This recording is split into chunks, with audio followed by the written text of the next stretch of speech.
નમસ્તે વિદ્યાર્થી મિત્રો, ગુજરાતી સ્ટડી એન્ડ એજ્યુકેશન ચેનલમાં તમારા દરેક મિત્રોનું હાર્દિક સ્વાગત છે।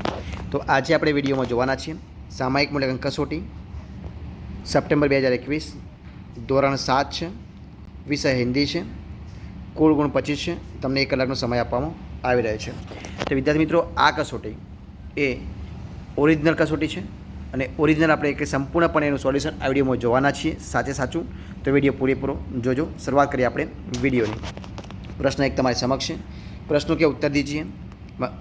पहला प्रश्न है, हमें बिना सोचे समझे काम क्यों नहीं करना चाहिए? तो बिना सोचे समझे काम करने के बाद हमें पछताना पड़ता है, इसलिए। दूसरा सवाल, सम्मान पाने के लिए आप क्या क्या करेंगे? तो सम्मान पाने के लिए हम सीधे सादे कार्य एवं घटनाएं में कर्तव्य पालन, प्रामाणिकता, मानवता, अविरत अभ्यास आदि पर ध्यान देना चाहिए। अब देखिए सवाल नंबर तीसरा क्या है, हमें प्रभु की याद कब कब आती है? तो जब चिड़िया खुशी के गीत गाती हैं, जब दुनिया पर मुस्कुराती है, खुशबू की लहर दौड़ जाती है, छम छम बूंद गिरती है, तब प्रभु की याद आती है। चौथा सवाल, आधुनिक युग में संदेश भेजने के कौन कौन से माध्यम हैं? तो मोबाइल फ़ोन, कंप्यूटर, फैक्स आदि। पांचवा सवाल, ईंधन के बिना चलने वाले किन्हीं 2 साधन के नाम लिखिए। तो साइकिल और नाव। साइकिल और नाव। देखिए सवाल नंबर दूसरा क्या है, दिए गए वाक्य में सही स्थान पर उचित विराम चिन्ह लगाकर वाक्य फिर से लिखिए। तो पहला वाक्य है, युधिष्ठिर, भीम, अर्जुन, नकुल और सहदेव 5 पांडव थे।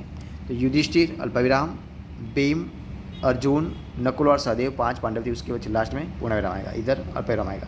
दूसरा, कौन कहता है कि भारत विज्ञान में पीछे है? तो कौन कहता है उसके बाद अल्पविराम आएगा, कि भारत विज्ञान में पीछे बाद पूर्ण विराम आएगा। तीसरा, राधा कृष्ण नाव चला रहे हैं। तो राधा कृष्ण नाच रहे हैं। तो राधा कृष्ण नाच रहे हैं आएगा, पूर्ण विराम आएगा। उसके बाद आएगा सवाल नंबर 4।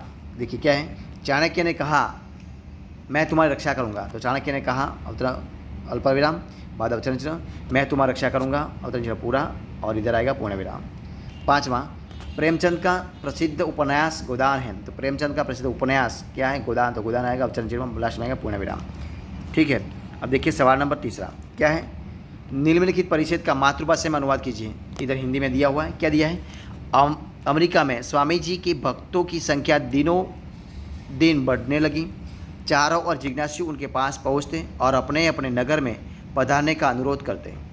स्वामी जी को अक्सर दिन भर व्यस्त रहना पड़ता। बड़े बड़े प्रोफेसरों और विद्वानों ने आकर उनके उपदेशों को अपने हृदय में स्थान दिया और उनका शिष्यत्व ग्रहण किया। अब देखिए उनका अनुवाद मातृभाषा में, देखिए क्या होता है। अमेरिका में स्वामीजीना भक्तों की संख्या रोज रोज વધવા લાગી, ત્યારે ચારે તરફથી જિજ્ઞાસુ લોકો તેની પાસે આવતા અને તેમણે પોતાના શહેરમાં આવવાનું આમંત્રણ આપતા। સ્વામીજી આખો દિવસ લગભગ વ્યસ્ત રહેતા। મોટા મોટા પ્રોફેસરો અને વિદ્વાનોએ તેમના ઉપદેશને હૃદયમાં સ્થાન આપ્યું અને તેમના શિષ્ય બની ગયા। હવે જોઈએ પ્રશ્ન નંબર 4, सवाल नंबर 4। देखिए है, विधान शुद्ध रूप से लिखिए। पहला, आप कहाँ से आ रहे हैं? तो आप कहाँ से आ रहे हैं, इधर क्या आएगा, अनुस्वार आएगा और प्रश्नार्थ चिन्ह। आप मेरा और आ जाइए।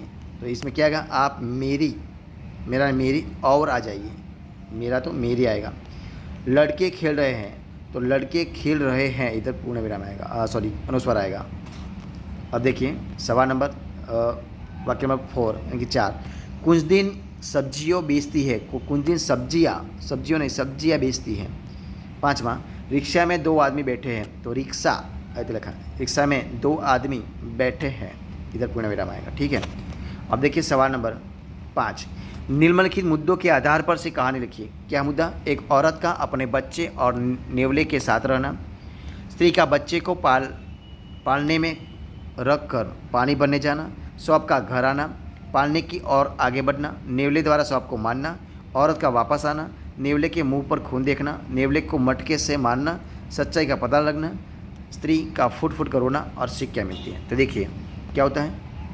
अब कहानी देखिए। उत्तर, वर्षों पुरानी बात है, एक गांव में देवदत्त नाम का एक ब्राह्मण अपनी पत्नी देवकन्या के साथ रहता था। उन दोनों की कोई संतान नहीं थी। आखिरकार कुछ वर्षों के बाद उनके घर प्यारे से बच्चे का जन्म हुआ। ब्राह्मण की पत्नी क्या हुआ, तो ब्राह्मण की पत्नी एक दिन की बात है, ब्राह्मण की पत्नी देवकन्या को अपने घर के बाहर नेवले का छोटा सा बच्चा मिला। उसे देखकर देवकन्या को उस पर दया आ गई और वो उसे घर में के अंदर ले गई और उसे अपने बच्चे की तरह ही पालने लगी। ब्राह्मण की पत्नी बच्चे और नेवले दोनों को अक्सर पति के जाने के बाद घर में अकेला छोड़कर काम से चली जाती थी। नेवला इस दौरान बच्चे का पूरा ख्याल रखता था। दोनों के बीच का अपार स्नेह देखकर देवकन्या बहुत खुश थी। एक दिन अचानक ब्राह्मण की पत्नी के मन में हुआ कि कहीं यह नेवला मेरे बच्चे को नुकसान न पहुंचा दे। आखिर जानवर ही तो है और जानवर की बुद्धि का कोई भरोसा नहीं कर सकता। समय बीतता गया और नेवला और बच्चा बड़ा हो गया। इसी दिन बीच देवकन्या घर लौट आई। जैसे ही अपने नेवले के मुंह में देखा तो वह डर गई। नेवले का मुंह सांप के खून से लथपथ था, लेकिन इस बात से अनजान देवकन्या ने मन में कुछ और ही सोचा लिया। वो गुस्से से कांपने लगी। उसे लगा कि नेवले ने उसके प्यारे बेटे की हत्या कर दी है। यही सोचते सोचते ब्राह्मण की पत्नी ने एक लाठी उठाई और उस नेवले को पीट कर मार डाला। नेवले को जान से मारने के बाद ब्राह्मणी अपने बच्चे को देखने के लिए घर में अंदर गई, तेजी से भागने लगी। वहाँ बच्चा हंसते हुए खिलौनों के साथ खेल रहा था। उसी दौरान उसकी नज़र पास में मरे हुए बड़े सांप पर गई। सांप को देखते ही देवकन्या को बहुत पछतावा हुआ।